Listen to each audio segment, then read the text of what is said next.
মৰমৰ সপ্তম শ্ৰেণীৰ ছাত্ৰ ছাত্ৰীসকল, আজি মই তোমালোকৰ অসমীয়া পাঠ্যপুথি আপোন পাঠৰ অন্তৰ্গত ৩ নম্বৰ পাঠ আইদেউ সন্ধিকৈ পাঠটো বুজাবলৈ আগবাঢ়িছোঁ। আশা ৰাখিছোঁ নিশ্চয় তোমালোকে বুজি পাবা।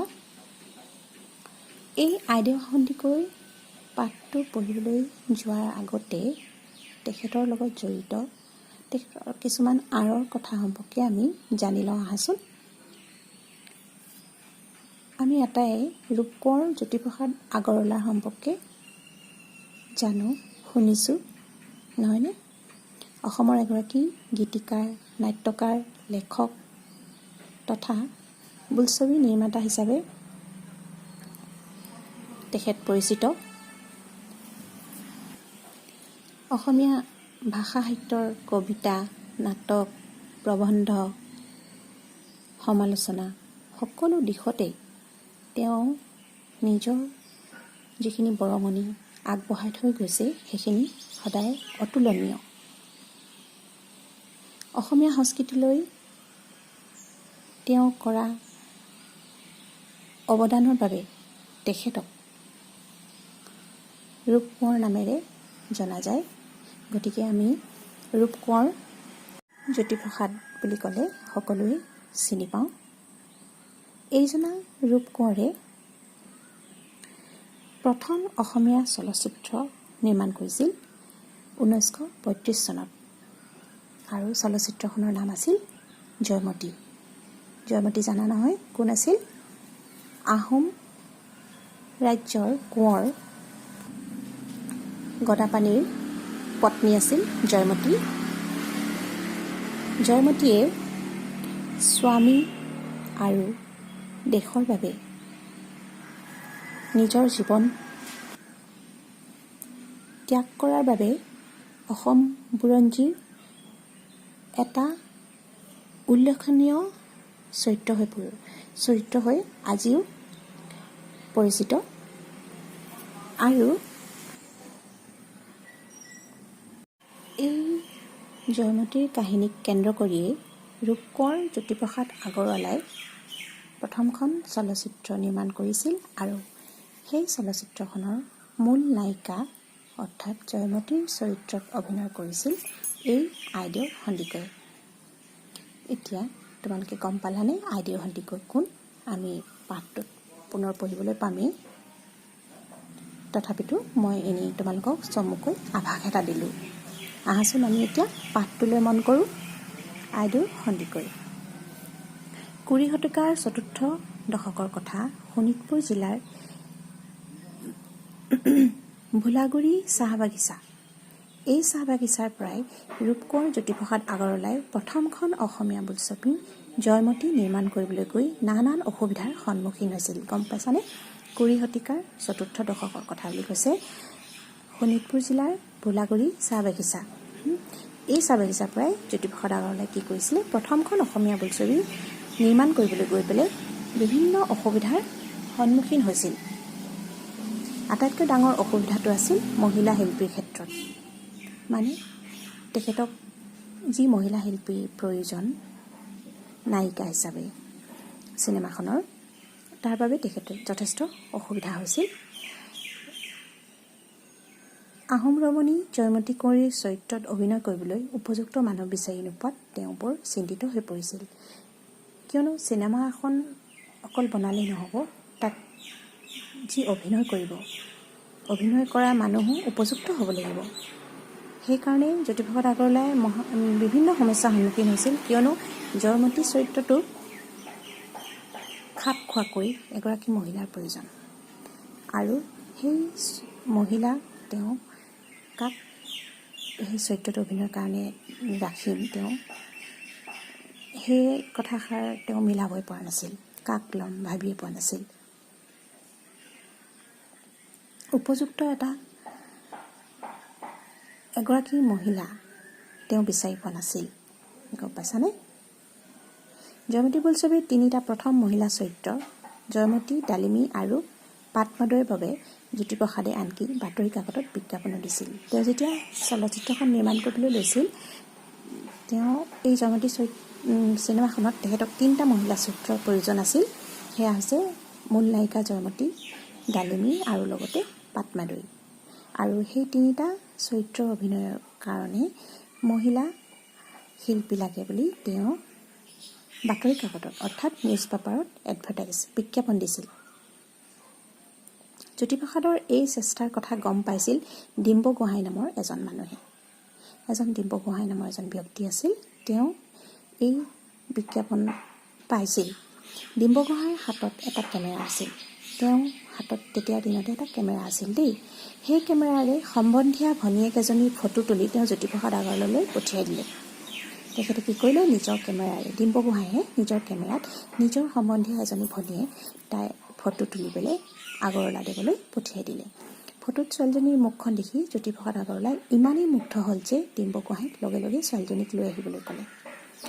যেতিয়া ফটোখন জ্যোতিপ্ৰসাদ আগৰৱালাই দেখাৰ লগে লগে তেওঁ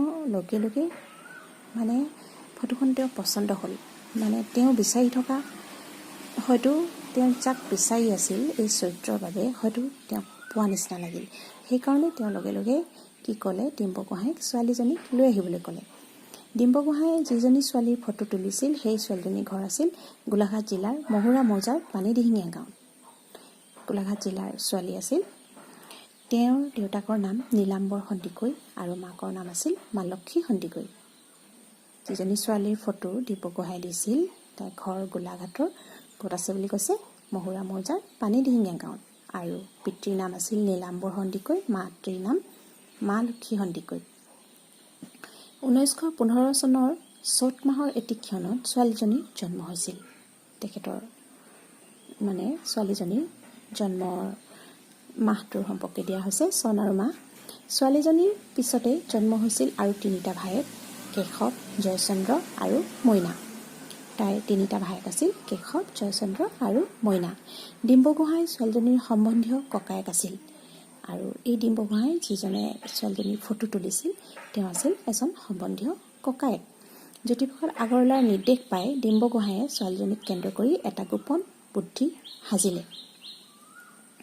এতিয়া তাইক গোপনে নজনোৱাকৈ, চলচ্চিত্ৰৰ কাৰণে নিছে বুলি নজনোৱাকৈ তাইকতো দেখুৱাবগৈ লাগিব। এতিয়া জ্যোতিপ্ৰসাদ আগৰৱালাই তাইক নিবলৈ কৈছে, গতিকে কিবা এটা বুদ্ধি সাজি পেলাই তাইক নিয়াৰ ব্যৱস্থা কৰিলে। আৰু সেই নিৰ্দেশ দিছিল জ্যোতিপ্ৰসাদ আগৰৱালাই নিজেই ডিম্ব গোহাঁইক। সেই দিনবোৰত নদীৰ পানীত চলাচল কৰা জাহাজবোৰ যাতায়াতৰ বাবে উপযুক্ত আহিলা আছিল। এতিয়া আগতে সেই তেনেকুৱা দিনত, সেই পুৰণি দিনৰ কথা, সেই দিনবোৰত কি হৈছিলে, নদীৰ ওপৰেদি জাহাজেৰে যাতায়াত হৈছিল আৰু সেই জাহাজকে উপযুক্ত আহিলা হিচাপে ধৰা হয়। ডিম্ব গোহাঁইয়ে ছোৱালীজনীক জাহাজ দেখুৱাম বুলি মনে মনে লৈ আনিলে। যি গোপন বুদ্ধি তেওঁলোকে সাজিছিল তাইক মিছা কথা কৈ নিবলৈ, আৰু সেই বুদ্ধিটো আছিল যে ব'লা জাহাজ চাবলৈ যাওঁ বুলি তাইক লৈ আহিছিল। লগত আহিল চেমনীয়া ভায়েক কেশৱ। আমি আগতে পাইছোঁ তাইৰ 3জন ভায়েক আছিল, কেশৱ, জয়চন্দ্ৰ আৰু মইনা। তাৰে কেশৱক লগত লৈ আহিলে। গেলাবেল নৈয়েদি নাৱেৰে মহুৰা ঘাটৰ পৰা ধনশিৰিলৈ আহি জাহাজত উঠি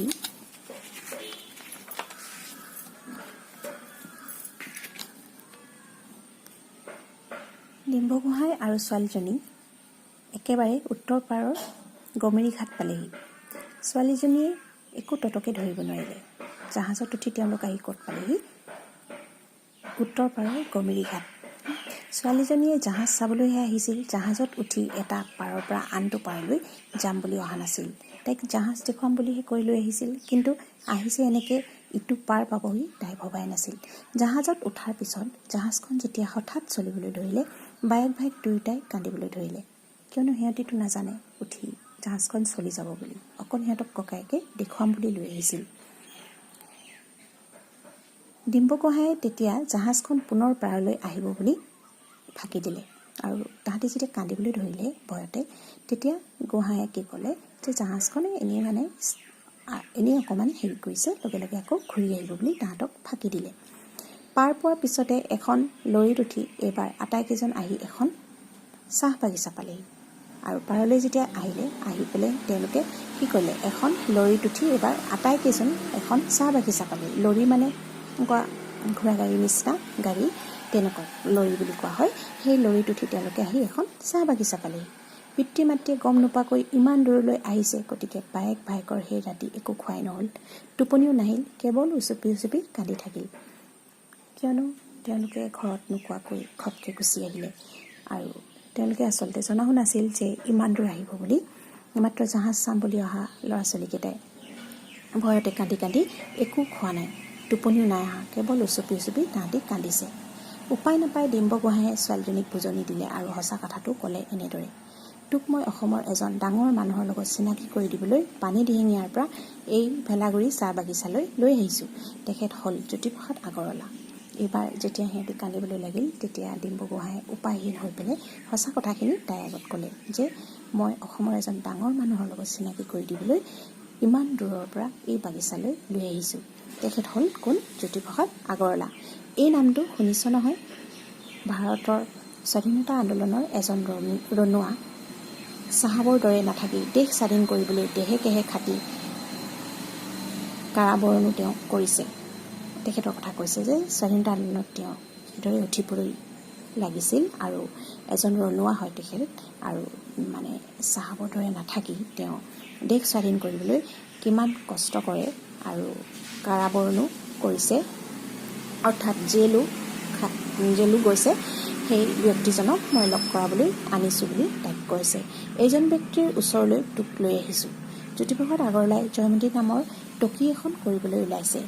টকি মানে চিনেমা, আগৰ দিনত চিনেমাক টকি বুলি কৈছিল। আৰু তেওঁ কৈছে যে জ্যোতিপ্ৰসাদ আগৰৱালাই জয়মতী নামৰ এখন চিনেমা বনাবলৈ ওলাইছে। এইখনেই অসমীয়া ভাষাৰ প্ৰথম টকি হ'ব, অসমীয়া প্ৰথমখন টকি মানে প্ৰথমখন চিনেমা হ'ব বুলি তাইক কৈছে। তাত তই নায়িকা হ'ব পৰাটো ডাঙৰ কথা, তোৰ নাম এই জগতত ৰৈ যাব। সেই চিনেমাখনত যদি তই নায়িকা হও, তোৰ নাম এই জগতখনত ৰৈ যাব, মানে সকলোৱে চিনি পাব। আমাৰ অসম দেশৰ মূলা গাভৰু জয়মতীয়ে অসমীয়া জাতিক ৰক্ষা কৰিবলৈ নিজৰ প্ৰাণ দিছিল। জাতিৰ গৌৰৱ বঢ়াবলৈ তই ভাও এটা কৰিব নোৱাৰিবি জানো? তাইক কৈছে যে আমাৰ অসমত মূলা গাভৰু জয়মতীৰ দৰে ৰমণীয়ে কি কৰিছিলে? নিজৰ জাতিটোক ৰক্ষা কৰিবলৈ কি কৰিছিলে? নিজৰ প্ৰাণ পৰ্যন্ত দিছিল। আৰু এই জাতিৰে গৌৰৱ ৰক্ষা কৰিবলৈ তই এটা ভাও কৰিব নোৱাৰিবিনে? এটা অভিনয় কৰিব নোৱাৰিবিনে বুলি তাইক সুধিছে। পিছদিনা পুৱাই জ্যোতিপ্ৰসাদ আহি ছোৱালীজনীৰ সৈতে কথা পাতিলেহি। জ্যোতিপ্ৰসাদ আগৰৱালাৰ লগত ভনীয়েক আৰু খুৰীয়েকো আহিল। তেওঁ ৰাতিপুৱাই আহি ছোৱালীজনীৰ লগত কথা পাতিলেহি আৰু তেওঁৰ লগত আহিছিল ভনীয়েক আৰু খুৰীয়েক। ভালকৈ বুজাই বঢ়াই ছোৱালীজনীক শান্ত কৰিলে। তাৰ পাছত এখন টেলিগ্ৰাম কৰি ছোৱালীজনীৰ দেউতাকক পানী দিহিঙীয়াৰ পৰা ভোলাগুৰিলৈ জৰুৰীভাৱে মাতি পঠিয়ালে। এইবাৰ ছোৱালীজনীক বুজাই বঢ়াই তেওঁ শান্ত কৰিলে আৰু কি কৰিলে, এখন টেলিগ্ৰাম কৰিলে তেওঁৰ দেউতাকলৈ। টেলিগ্ৰাম মানে তোমালোকে জানানে?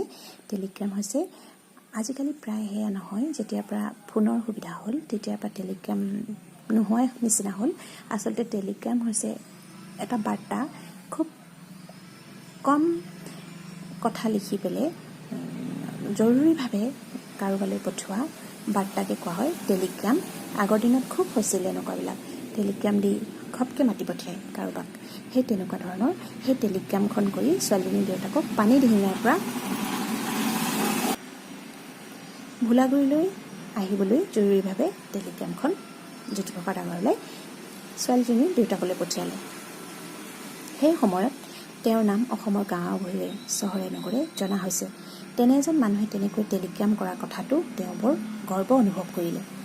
এতিয়া জ্যোতিপ্ৰসাদ আগৰৱালা যিহেতু লাহে লাহে তেওঁৰ নাম চাৰিওফালে প্ৰচাৰ হৈ আহিছিল, সকলোতে তেওঁ পৰিচিত, গাঁৱে ভূঞে চহৰে নগৰে সকলোতে জনাজাত এজন ব্যক্তি। তেনেকুৱা এজন জনাজাত ব্যক্তিয়ে গাঁৱৰ এজন মানুহলৈ টেলিগ্ৰাম কৰি মাতি পঠোৱাটো ছোৱালীজনীৰ দেউতাকে গৰ্ব হিচাপে ভাবিলে। কিয় মাতি পঠিয়াইছে তেওঁ তেতিয়ালৈকে নাজানে,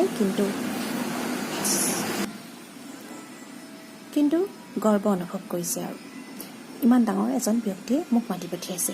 তাৰপিছত ছোৱালীজনী চিনেমাত অভিনয় কৰিবলৈ মান্তি হ'ল সঁচা, কিন্তু সমাজৰ বাবে এইটো আছিল একেবাৰে নিষিদ্ধ কথা। ছোৱালীজনীক বুজাই বঢ়াই যেতিয়া লোৱা হ'ল, তেতিয়া তাই চিনেমাত অভিনয় কৰিবলৈ মান্তি হ'ল, কিন্তু সমাজৰ বাবে এইটো আছিল এটা, আচলতে এইটো আছিল কি, সমাজৰ বাবে এটা নিষিদ্ধ কথা। নিষিদ্ধ মানে আগৰ দিনত সমাজত কিছুমান গোড়ামী আছিল, কিছুমান কথাত বাধা আছিল। সকলো ক্ষেত্ৰতে সকলোৱে সকলো কাম কৰিব নোৱাৰে। ঠিক তেনেদৰে ছোৱালী এজনীক চিনেমা এখন অভিনয় কৰিবলৈ দিয়াটো এটা নিষিদ্ধ কথা আচলতে। আৰু সমাজৰ ভয়ত দেউতাকেও প্ৰথমে ঘেউ ঘেউ কৰিছিল। সেইকাৰণে সমাজে কি ক'ব বুলি সমাজৰ ভয়ত দেউতাকেও প্ৰথমে মান্তি হ'বলৈ অলপ অসুবিধা পাইছিল। কিন্তু জ্যোতিপ্ৰসাদ আগৰৱালাৰ বুজনিত সকলো সমস্যাৰ সমাধান হ'ল। কিন্তু জ্যোতিপ্ৰসাদ আগৰৱালাৰ দৰে এজন মানুহে যেতিয়া তেওঁলোকক বুজনি দিলে, তেওঁলোকে সেই সমস্যাৰ সমাধান পালে। আৰু ৰূপকোঁৱৰৰ সপোন বাস্তৱ কৰাত ছোৱালীজনীয়ে এটা গুৰুত্বপূৰ্ণ ভূমিকা ল'লে। আৰু ৰূপকোঁৱৰ জ্যোতিপ্ৰসাদ আগৰৱালাৰ যি সপোন আছিল জয়মতী কুঁৱৰীৰ নামত এখন টকি উলিওৱা, এখন চিনেমা উলিওৱাৰ, সেই ক্ষেত্ৰত ছোৱালীজনীয়ে এটা গুৰুত্বপূৰ্ণ ভূমিকা গ্ৰহণ কৰিলে। আৰু ভোলাগুৰি চাহ বাগিচাত পূৰ্ণোদ্যমে জয়মতী চিনেমাৰ চিত্ৰগ্ৰহণ চলিল আৰু আৰম্ভ হ'ল জয়মতী চিনেমাখন বনোৱাৰ কাৰ্যখিনি। অসম বুৰঞ্জীৰ অন্যতম চৰিত্ৰ জয়মতী আকৌ জীপাল হৈ উঠিল আগৰৱালাৰ চিনেমাত। সেই জয়মতীটো আহোম যুগৰে কথা আছিল আৰু সেই জয়মতীক পুনৰ জীয়াই তুলিলে চিনেমাখনৰ যোগেদি কোনে? জ্যোতিপ্ৰসাদ আগৰৱালাই। নানা ঘাত প্ৰতিঘাত বাধা বিঘিনিৰ মাজেৰে চিত্ৰগ্ৰহণ সমাপ্ত কৰি তেওঁ প্ৰথমখন অসমীয়া চিনেমা নিৰ্মাণ কৰিলে। বিভিন্ন ঘাত প্ৰতিঘাত আছিল, বিভিন্ন বাধা বিঘিনিও আহিল।